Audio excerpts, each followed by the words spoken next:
Right, the essence of a bush tram is that it was a light railway and it tended to be fairly short. There were certainly some long ones. There was a 50-mile one in the North Auckland, and that ran just about like a proper railway. But because they were light and tended to be short, and also because they had a limited life, they were not built to the standards, or rarely built to the standards of the normal railway.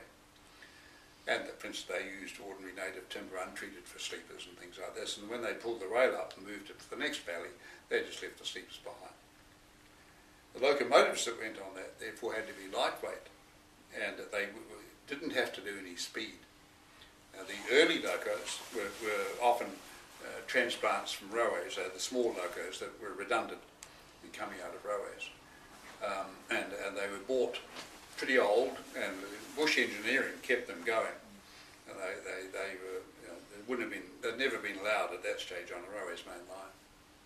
Then technology went ahead a bit, and overseas people and New Zealand firms like A&G Price and Dispatch Foundry said, well, these railways, you didn't have big earthworks for them, cuttings and so on. You had some cuttings and some bridges and so on, but you had often very steep grades, up to about 1 in 15, 1 in 20, and sharp curves. And therefore what we'll do is develop a locomotive which has bogies, which track around a curve much better than the rigid wheelbase driving wheels of a big locomotive. And because it's steep grade, we'll put gears in it. So you can have a geared locomotive, like the Heisel or the Climax. There was a big Malay in the North Island, and there are other types of locos. But you had Davison Engineering, and you had Dispatch Foundry, and you had A&G Price. They all built in New Zealand geared locomotives for serving on bush trams. And the maximum speed of these locomotives in top gear, flat out, was perhaps 12, 14 kilometres an hour. They didn't need to go fast because they had a load. They had big, long logs balanced on bogies, and behind them, if they went faster and derailed, there'd be a terrible mess. So that they kept the speed low, and because they were often travelling, say, 5, 10, 14 kilometres back to the mill, they didn't need to be in a hurry. So that's the reason why the evolution of it. Now, in terms of looking at the trams as to what happened to them, it's quite a complex story. It's not necessarily just technology. As you noted before, the mills tended to get into more remote valleys and up steep grades. This was after World War II. But at the same time, the evolution of trucks had been sped up during the war, like the GMCs that the Marines used and so on. And loggers began to use them and carve roads rather than trams, and they'd be steep roads, too steep for a tram, as they went up the smaller valleys or went to the header valleys or things like that, rather than the easy country like you had, say, the trams at Ruatapu or Stewart and Chapman, and moving back from the coast like Awatuni and Hoho and so on places. But the Forest Service was also becoming much more interested in managing our indigenous forest. And the technique of doing that was known as cruising.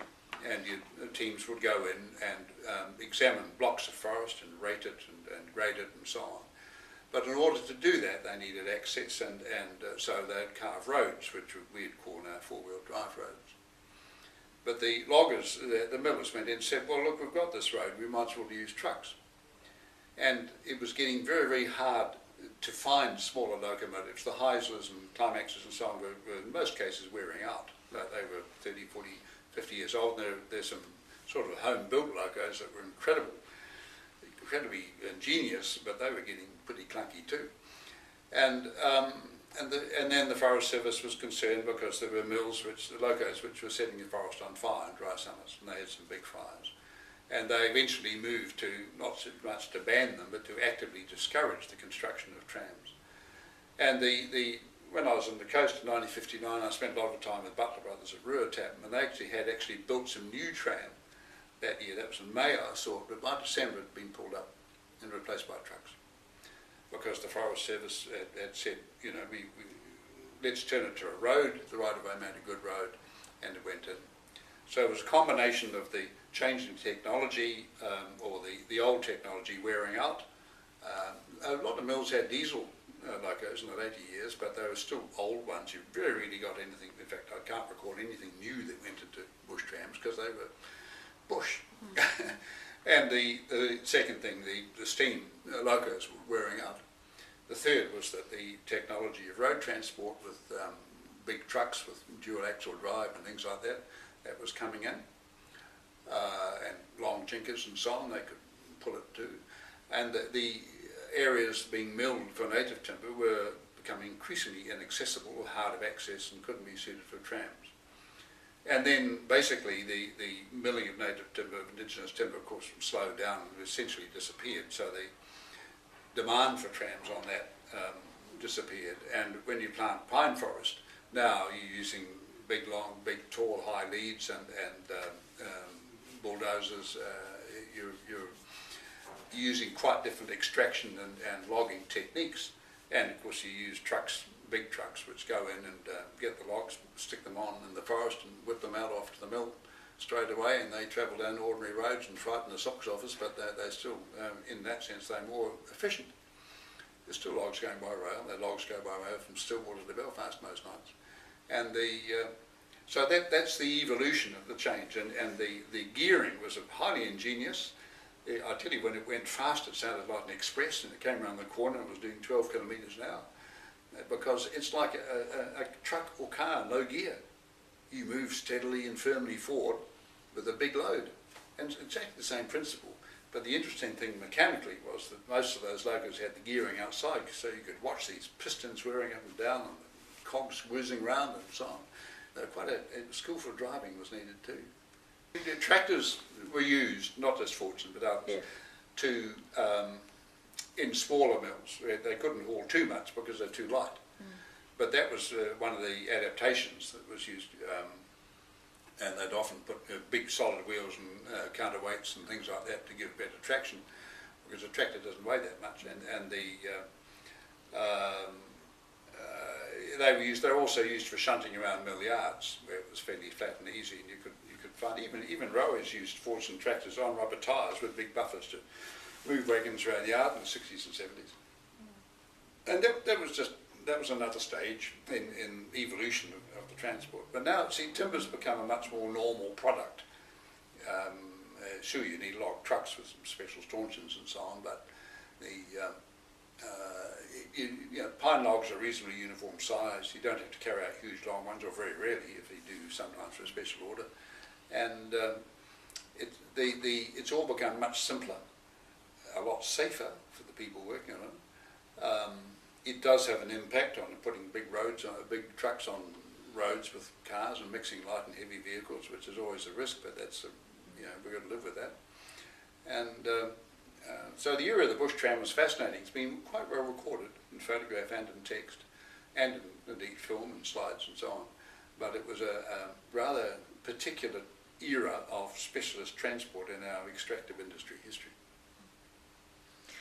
Yeah, and I guess just to wrap up, and of course behind you, people viewing this would have seen this map up here, and of course you get asked, what is this map? And of course it's the sawmills on the west coast, and it's just well, they varied. I mean, there were little silver pine trams, they were called, and so on. I remember seeing down the coast in 1959 down near Paringa, and they were just 100, 200, 300 metres long, and they went in. The guys were extracting pit crops. And they brought them out, sometimes horse-drawn, and just one trolley bogey at a time, and transferred them to a truck at the roadside. And everything was to scale.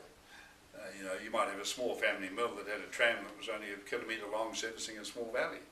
Or you had the biggest one was Taupo Totra Timber Company out of Pataru in the middle of the North Island. That line was, I think, 53 miles long. But Stewart and Chapman had over 20 miles of tram going south. Butler Brothers had long tram. The New Forest and Nahiri going up to Bell Hill and up that, Red Jacks. I think that was close to 20 miles long. But most of them would be in the probably 5 to 15k, with branch lines, of course, going up different valleys, all depending on the area they were in and how accessible it was and so on.